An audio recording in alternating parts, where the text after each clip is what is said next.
Hi guys! Welcome back to my vlog. Ang pag-uusapan natin ngayon kasi madaming nagtatanong at nagre-request kung paano ba mabuntis or kung mabubuntis ba agad pagkatapos nakunan.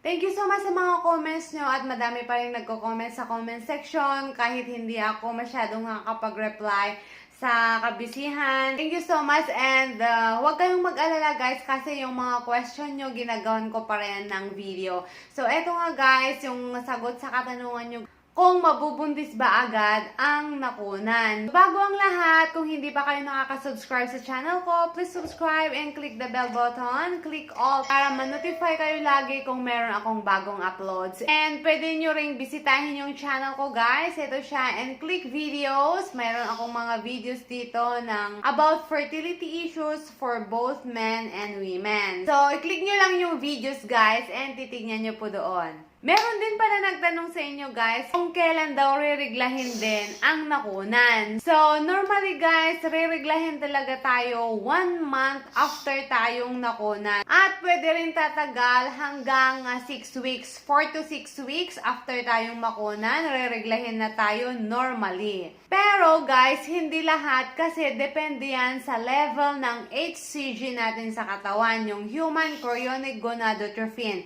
Yun yung hormones na madedetect at lalabas sa pregnancy test natin, yung HCG hormones. Kasi pag pregnant tayo guys, tataas yung HCG level natin sa katawan at yun yung madedetect sa PT. So, pag nabuntis na tayo, syempre tataas na yung HCG natin. And then, pag nakunan tayo, meron pa rin tayong HCG sa katawan. So, pag merong HCG at mataas yan, hindi pa rin tayo rereglahin. So, yun, depende sa HCG natin. Halimbawa, kung nasa first trimester lang tayo, so 3 months lang yung pinagbubuntis natin and then nakunan tayo. So, normally, 1 month or 4 to 6 weeks, pwede na talaga tayong magregla. At normal po yan. Pero pag nasa second trimester, halimbawa nasa 20 weeks and beyond na yung pinagbubuntis natin and then nakunan tayo, medyo mataas na yung level ng HCG natin. So, baka aabutin yan ng 2 months before tayo magregla ulit. So, ako, kasi 12 weeks yung si baby nung nakunan ako eh. Kaya, exactly talaga na 1 month na regla na ako after kong nakunan. And then, may nagtanong din pala guys, bakit daw positive pa rin yung PT niya after niyang nakunan? Tatalakayin natin yan detailed sa susunod na mga vlog ko guys. Okay, so gaano kalakas yung regla natin after natin nakunan? Posible talaga na mas malakas at merong mga buo-buo at longer. Halimbawa, 3 days lang normally yung cycle natin, yung regla natin. After natin makunan, and then, pag nag-mens na tayo, yung first na mens natin, ayun, longer siya at mas malakas at may mga buo-buo. Normal po yan, guys. Kasi nga, yung lining ng mattress natin, medyo makapal pa rin. Kasi kakapal talaga yung lining ng mattress natin kapag buntis tayo. Kasi doon kakapit yung si baby. So, ayun nga, pag nakunan tayo, guys, yung first na mens natin, may mga bubuo yan, medyo dark din siya, and then malakas, and then longer. Pwedeng abutin ng 5 days or 1 week, yun. O kaya naman, 3 days yung talagang malakas, and then mag-spotting tayo ng another 3 days or another 2 days. Normal lang yun guys, ng first na cycle or first na period natin after nating makunan. So, kailan pwedeng mabuntis? So, ayun ang tanong. Alam nyo ba guys na after 2 weeks, pwede na tayo anytime mabuntis. So, 2 weeks after tayong nakunan, anytime na yan, pwede na tayong mabuntis. At madami ding nagsasabi guys na after nakunan daw, mas mabilis mabuntis. So, yes, mas mabilis mabuntis talaga kasi parang alam na ng katawan natin yung gagawin niya. Kasi alam na nila yung function nila. Halimbawa, yung mga hormones natin na buntis tayo, yung mga level ng hormones natin na buntis tayo, andyan pa rin sila. So, halimbawa, yung mga hormones, and then ayun nga, mabubuntis ka na naman, And parang sabihin nila, oy, alam ko na to, alam ko na ang gagawin ko, nangyari na to, so alam ko na ang trabaho ko. Parang ganon yung mga glands natin, yung mga hormones natin. Kaya ayun nga, mas mabilis nga talagang mabuntis kapag nakunan na. Kasi yung system nga natin, yung katawan natin, alam na talaga nila yung gagawin nila. And then yung mga hormones natin, andyan pa. So ayun, mas mabilis mabuntis after makunan. Pero eto, yes, na-mention ko na after 2 weeks, anytime pwede na tayong mabuntis.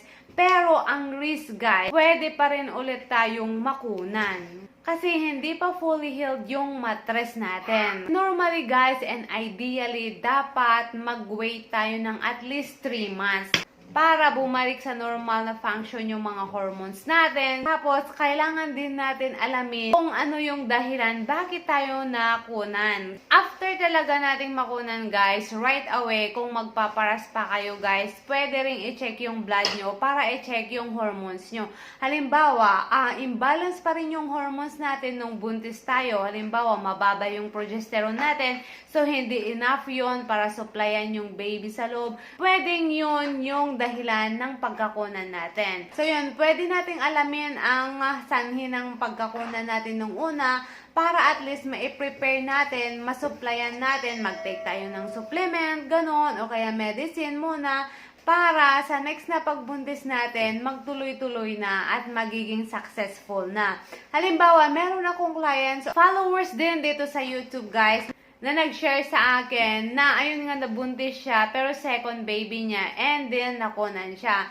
And then, ayun nga, nag-check sila kung ano yung dahilan ng pagkakunan niya. Ang finding, guys, ay meron siyang problem sa thyroid hormone. So, as I said, guys, sa mga previous videos ko, kahit nabuntis nga tayo, successful yung fertilization, successful yung implantation, meron na tayong nabuo talaga dyan. Firstly talaga, dapat balance talaga yung mga hormones natin kasi sila yung responsible pa rin sa pag-maintain doon sa baby throughout the pregnancy. Kasi biruin mo, 9 months yan. So, dapat pag okay yung mga level ng hormones natin, tuloy-tuloy talaga yan. Pero pag imbalance pa rin yung hormones natin, as I said nga, dapat magpa-check up para masupplyan. Bibigyan kayo ng mga doctors ng supplement para ayun nga papakapit, diba? Kung kulang tayo sa progesterone, dapat mag-supplement tayo ng progesterone para magtuloy-tuloy at magiging successful yung pregnancy natin. So, dapat balance pa rin ang lahat, may prepare ang lahat para sa successful at tuloy-tuloy na pregnancy.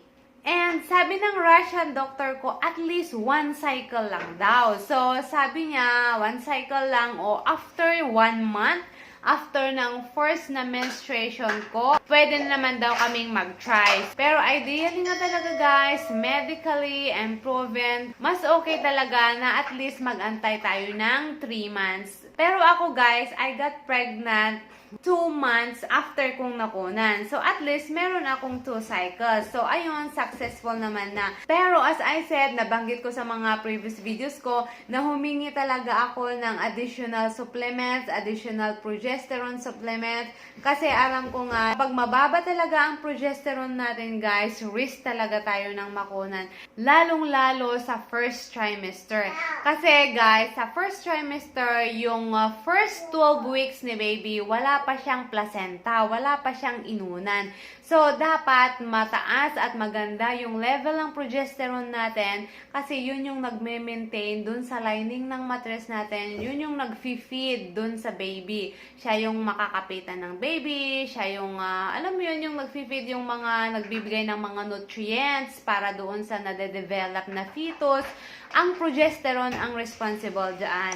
And pagpasok na ng second trimester, mga 14 to 15 weeks, mabubuo na yung placenta o kaya inunan, yun na yung magsusupply at mag-feed dun sa baby at continue na yan all throughout the pregnancy. So at least nasupplyan ka ng progesterone, ng kakulangan mo sa hormones within that first trimester. Kaya nag-take ako ng progesterone na yung suppository, yung sinasaksak sa puwerta, and then nagtitake din ako ng oral. So dalawa, 'di ba? So, nag-take ako ng mga medicines na yon until 12 weeks ni baby. So, ayun nga, thanks God naman at nagiging successful. So, Pero nung first na pregnancy ko na nakunan ako, noong naras pa ako, nag-blood test din ako and then kumuha sila ng biopsy, halimbawa yung mga abnormalities ng mattress o kaya chromosomal defect, ganon. Pero okay naman ang lahat. So, ayun nga, iniisip ko lang talaga, baka kulang talaga yung progesterone hormones ko. And then, ayun, humingi ako ng additional progesterone treatment. And sabi naman ng OB ko, sabi naman niya na talagang bibigyan na ako kasi meron na akong history ng miscarriage. So, yun lang guys, yun ang dapat natin gawin. So, halimbawa, pag nakunan na tayo, dapat i-check pa rin lahat yan kung yung hormones ba natin ang problema o kaya yung sa mattress natin. Minsan, pag nakukunan kasi guys, hindi rin na talagang exactly mapinpoint kung ano yung dahilan Pero i-try natin na hanapin yung dahilan para at least ma-prepare natin at masupplyan man natin kung ano ang kulang sa next na pregnancy natin para magkaroon tayo ng successful pregnancy. Huwag mawalan ng pag-asa guys. So, yun ang gagawin natin. Dapat talaga thorough preparation para magiging tuloy-tuloy at magiging successful. At sana huwag tayong makuna ng paulit-ulit. And then, tatalakayin din natin sa next vlog ko kung bakit merong paulit-ulit na nakunan and details. So, yun lang guys. Thank you so much for watching. And please subscribe, click the bell button, click all para ma-notify kayo every time na meron akong bagong uploads. And you can also follow and like my FB page. Ito siya, Ready to Preggy. You can chat me there. Thank you so much. Bye-bye and God bless. Baby, that's soon.